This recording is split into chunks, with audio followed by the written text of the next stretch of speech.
Coming up on this Thursday edition of Daybreak, South Korea's nuclear envoy says the long-stalled multilateral talks on North Korea's denuclearization can resume if North Korea shows a sincere attitude and is willing to hold constructive dialogue. Reports say Sony Pictures will officially name North Korea as the source of a hacking attack that crippled its computer systems last week. Plus, political chaos in Sweden as the country's Prime Minister calls its first snap election in 50 years after the government's budget fails to win parliamentary approval. Daybreak begins now.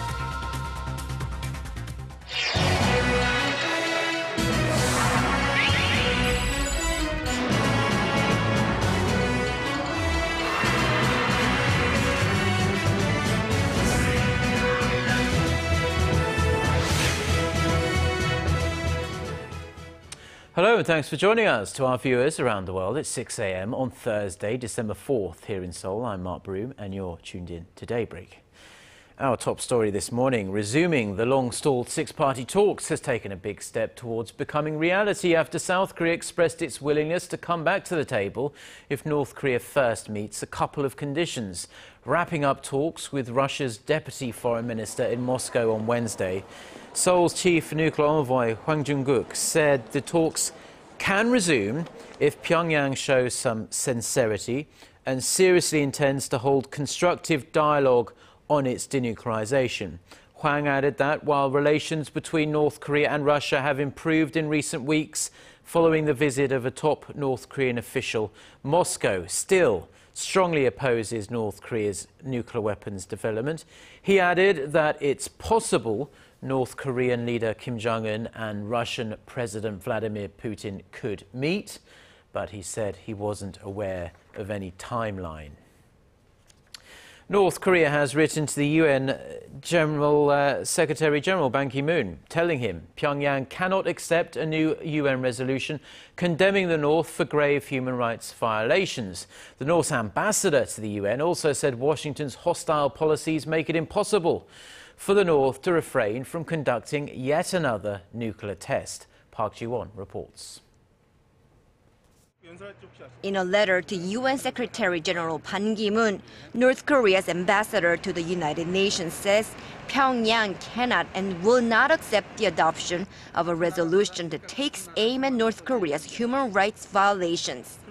Ambassador Cha Sung-nam writes that the European Union and Japan, who introduced the draft resolution last month, as well as the United States, had chosen a path of confrontation and that North Korea had no choice but to strengthen its war deterrence. That, a North Korean Foreign Ministry statement says, could include another nuclear test.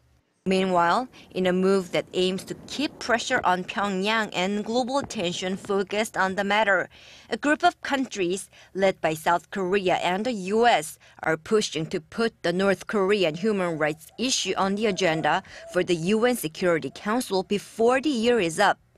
9 of the 15 members of the Security Council would need to vote in favor for the agenda to be set. Permanent members, such as China and Russia, cannot wield their veto power when it comes to agenda setting. There's a sense of urgency for setting the agenda since half of the 10 non-permanent members currently on the council, including South Korea, will see their 2-year terms end by the end of this month. Park Ji-won, Arirang News. Now, a very well-known tech blog is reporting that Sony Pictures will name North Korea as the source of the hacking attack that knocked out the company's computer systems for over a week. Citing 2 sources close to the probe, Recode says the announcement could come as soon as this Thursday. The exact details of what Sony will say are still being finalized, but the sources say the finger will definitely be pointed at North Korea. Sony has yet to make any public statement, we must add. The massive cyber attack shut down computers at the company and leaked DVD screeners of 5 unreleased Sony Pictures movies onto the internet, where they can be illegally downloaded. North Korea has sought to stop Sony from releasing a film called The Interview that depicts 2 American journalists sent to kill North Korean leader Kim Jong-un. Experts in the United States say North Korea has some of the best hacking capabilities in the world, which could be seen there in that possible hacking attack on Sony Pictures. They suggest that considering the threat posed by Pyongyang's elite band of hackers that run into the hundreds, possibly thousands, a mutual defense treaty between South Korea and the US should include measures against cyber warfare. Kim Hyun-bin reports. Good afternoon, ladies. Speaking at a cyber defense meeting in Washington, specialist in Northeast Asian affairs at Johns Hopkins University, Alexander Manzarov pointed out that North Korea has continuously enhanced its cyber hacking capabilities over the past decade. He emphasized that Pyongyang is now capable of penetrating both Seoul and Washington's internet networks, with an army of hackers totaling in the thousands. Now, 10 years later, the South Koreans believe it's almost 6,000, but probably it's twice as much. In order to better deal with Pyongyang's cyber threats, some experts believe defense measures should be included in the Korea-US Mutual Defense Treaty, similar to a NATO agreement that calls for collective defense against cyber attacks. The NATO member states agreed to that a large-scale cyber attack against a member country could be considered an attack on the entire alliance. North Korea has also been suspected of taking part in Iran's recent hacking of 50 government and private firms across 16 nations, as Korea was the second most targeted country behind U.S. Knowing what level of access they have into over 50 different companies around the world tells us what they could do if they wanted to in terms of controlling critical infrastructure, our physical world, transportation, you name it. So experts say Seoul will need to invest more and upgrade its cyber defense system to the level of Israel's cyber Iron Dome if it wants to become less vulnerable to North Korea's virtual online war. Kim Hyun-bin, Arirang News.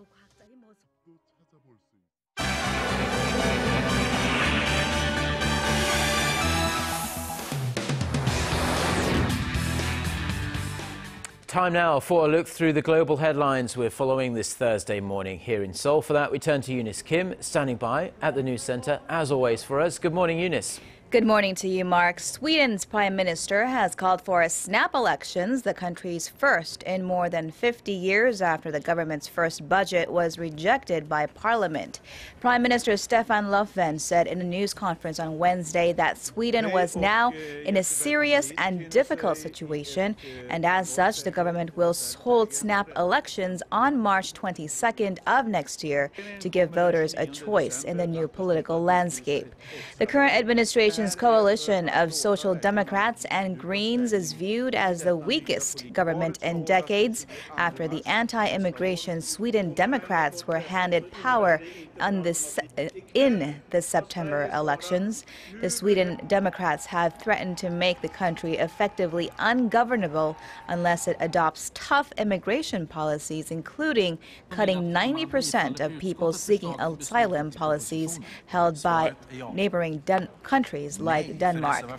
Sweden's King Carl XVI Gustaf expressed his hope that good would come out of the fresh elections. The main founders of the Occupy Central movement in Hong Kong surrendered to authorities for their role in the months-long pro-democracy protests. The academics were among the 24 people who were questioned and released on Wednesday without facing any charges for now. Police said it will conduct follow-up investigations based on their testimonies. Earlier, student protest leaders and fellow supporters rejected calls from the Occupy Central leadership to end the months-long occupation. Instead, they vowed to keep putting pressure on Beijing until their demands for fully free elections were met. However, the Occupy Central co-founders were urging people to pull out of some sites from the city center, saying the movement had deviated from its peaceful beginnings.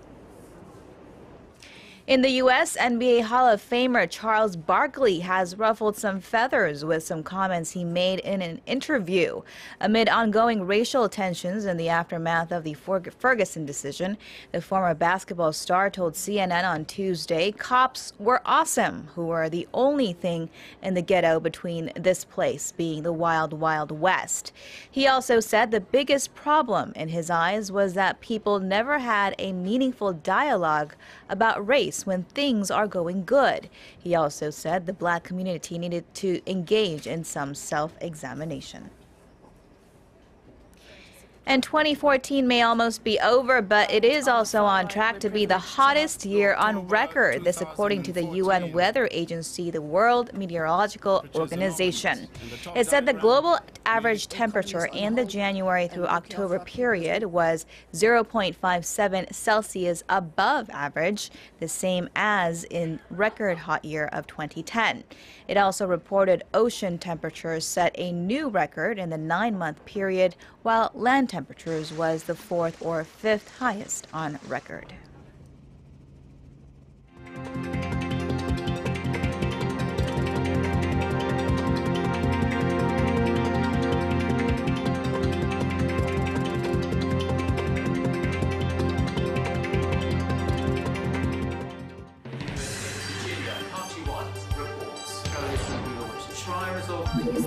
We start before the sun rises to bring you the latest stories out of Korea. We also lead the way with important global coverage. Stay on the pulse of what is happening with Daybreak.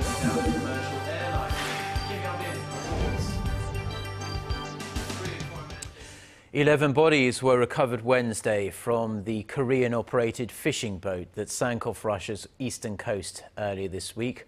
Of the bodies pulled out of the icy waters on Wednesday, Korea's foreign ministry says 3 were Korean, 7 were Indonesian and 1 Filipino. That pushes the official death toll in this awful disaster to 12. 41 others remain unaccounted for.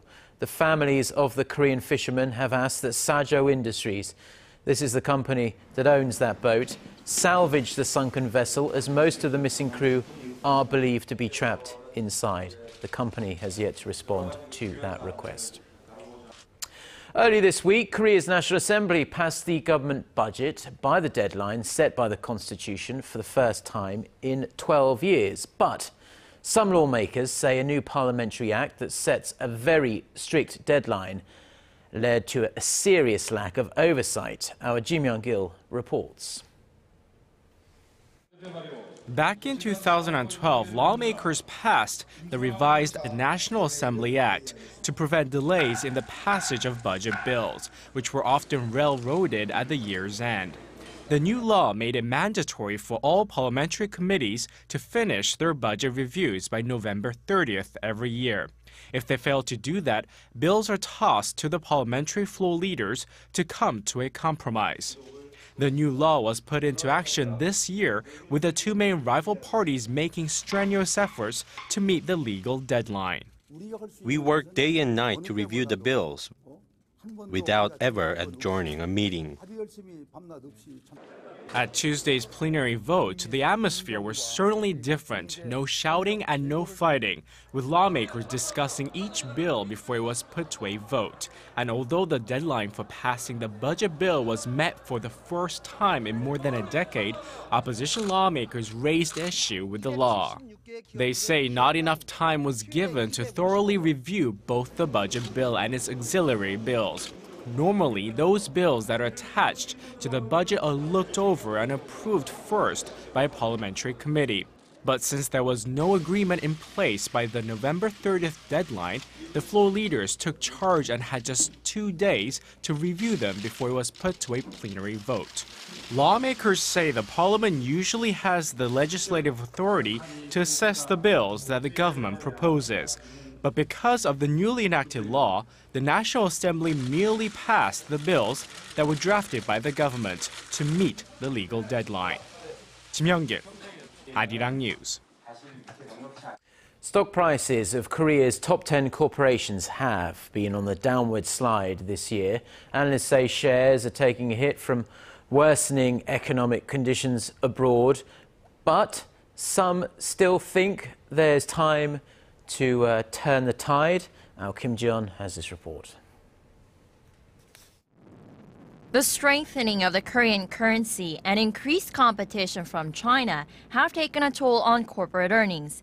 Excluding CJ and SK Group, Korea's top 10 corporate groups are feeling the heat. Their share prices have tumbled so far this year. The shipbuilding and petrochemical sectors were among the hardest hit. Shares of Hyundai Heavy Industries have dropped the most by nearly 53%. Shares of Samsung Group have also fallen by nearly 4% this year. It's a similar story for the other 488 listed companies. Their combined net profit fell nearly 13% during the January to September period, from the same period last year to around $45.5 billion. The company's worsening earnings are being reflected in their stock prices, but Korean shares will likely pick up next year as external conditions improve following economic recoveries in many major global markets. Daishin Securities predicts Korea's main benchmark Kospi will hit 2,250 at some point from the current 1,900 level. Goldman Sachs also forecasts the Kospi to top the 2,300 level next year, which would be an all-time high. Kim Ji-yeon, Arirang News. The global tablet PC market is steadily moving away from 3G wireless technology to long-term evolution, or LTE. Strategy Analytics reports LTE-capable tablets accounted for 18% of all tablet sales worldwide this year, and they're expected to top 20% next year. The share for 3G tablets slumped to 9% this year, down from the 27% seen when they were launched just 4 years ago. Wi-Fi only tablets account for the vast majority of sales at 73%, but are forecast to drop below 70% within the next 4 years. Now, the falling price of crude may be music to the ears for drivers, but the trend is giving the Korean construction industry a collective headache. Industry officials say slumping prices means lower orders for petrochemical plants from cash-rich Middle Eastern countries. Our Hwang Ji-ae reports.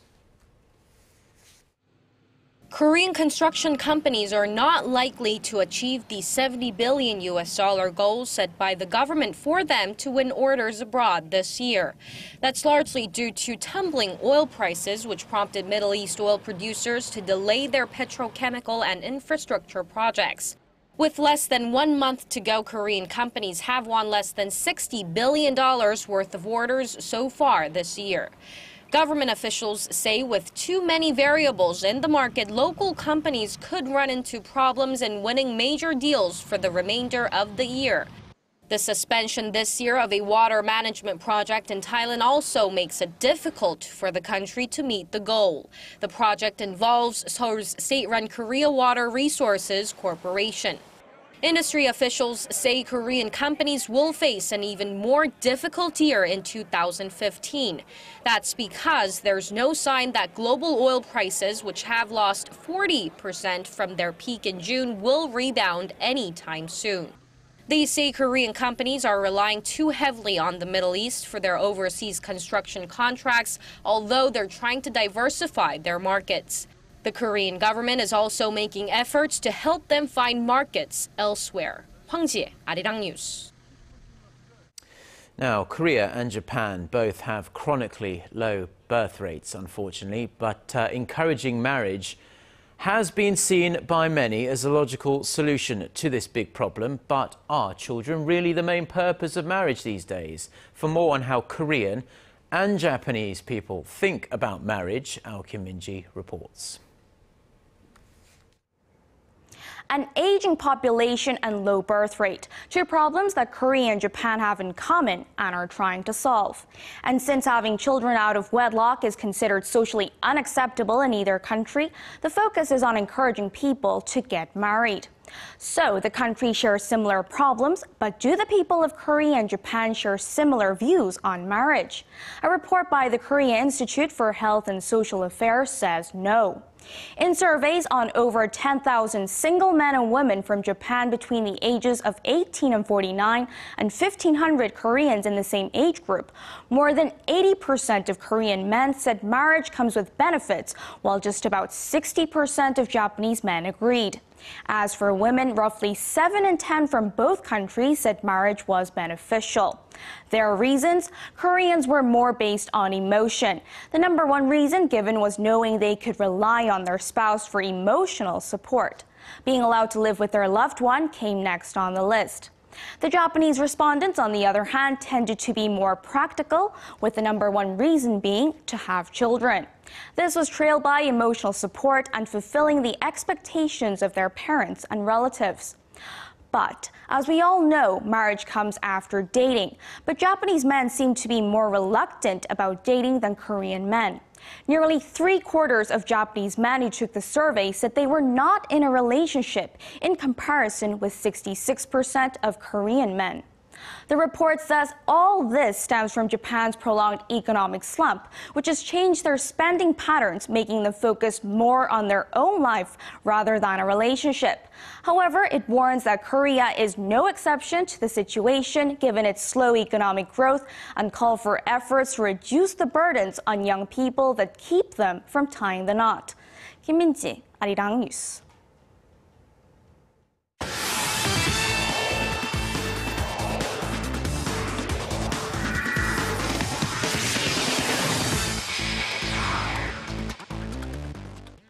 And a good Thursday morning to you all as we kick things off in baseball. Now, after Kia Tigers rejected a major league bid for their ace Yang Yeon-jung, reports are coming out that the lefty ace might try for Japan this time. With Yang Yeon-jung still eligible to be posted for Japan's MPB, the 26-year-old recently expressed his desire to continue his pursuit of playing overseas.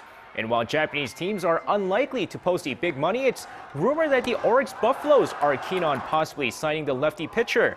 Oryx has been known to sign Korean players in the past, such as Korea's legend Park Chan-ho, Samsung Lions slugger Lee Seung-yup, and SoftBank Hawks and former Lotte giant Lee Dae-ho.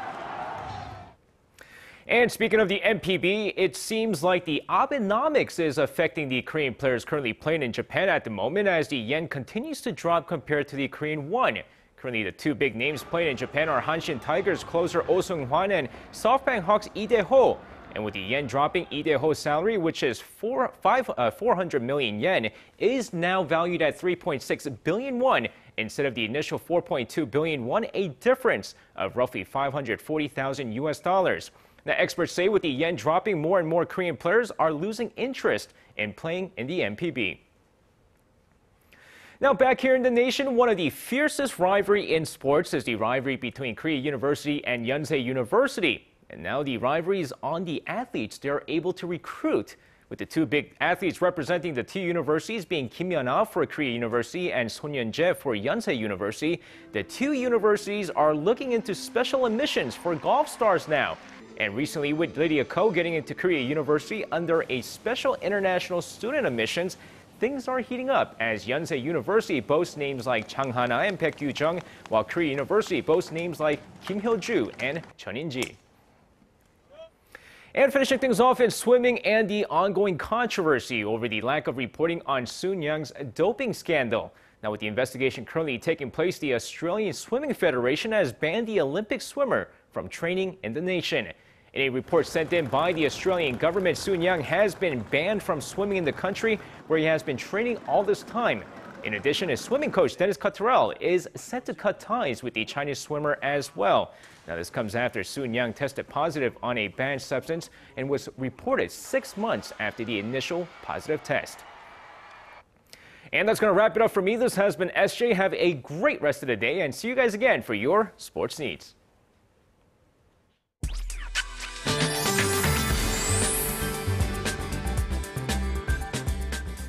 Good morning. Well, frigid condition continues today as the severe cold snap keeps Korean peninsula in its icy grip. Lows are a couple of degrees lower than yesterday, and highs will also remain below sub-zero for here in the capital. So be sure to cover up and dress in layers before heading out. Now, it's been snowing heavily on and off for the last couple of days in Jeollado province and the surrounding areas, and as we can see, it's still snowing in that region, and it's forecasted to snow till Saturday. So for those in that region, need to be extra cautious on the roads, and elsewhere can expect to have clear skies, but there's a slim chance of snow flurries in the capital areas. And as for today's temperatures, now the low in Seoul is kicking off at -6, and the afternoon temperature will only hike up to -1, while Daegu and Gwangju peak at 5, and Busan will rise to 7 this afternoon. Now, as for the other regions, Jeju will be getting up to 8, while Daejeon and Dokdo sees highs of 1 and 3, respectively. It will be colder today, so be sure to dress warmly. And let's send it back to Mark in the studio. Well, thank you very much, Jion. Some good advice there. Wrap up warm if you're heading out today in Korea. For more of the latest stories, don't forget to check out our website, arirang.co.kr/news. And we have Korea Today coming up in half an hour's time. Goodbye.